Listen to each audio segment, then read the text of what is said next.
আসসালামু আলাইকুম বন্ধুরা দেখতে পেলেন কম বেশি কিন্তু মেঠো পথ দিয়ে আমি হেঁটে যাচ্ছি। আর তার পাশাপাশি আপনাদেরকেও ভিডিও দেখার চেষ্টা করতেছি।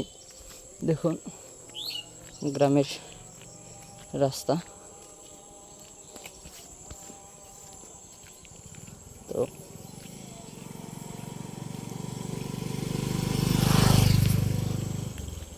গ্রামের রাস্তা, এটা একটা রোডে মানুষ অল টাইম চলাফেরা করে। অল টাইম বলতে ভুল, গ্রামের রাস্তা কেমন চলে সেটা আপনারা ভালোই জানেন। তো বন্ধু, এই ছিল আজকের ছোট্ট ভিডিওটি ভালো লাগলে লাইক, শেয়ার, সাবস্ক্রাইব দিবেন। সবাই ভালো থাকবেন, সুস্থ থাকবেন। দেখা হচ্ছে পরবর্তী নতুন এক ভিডিওতে।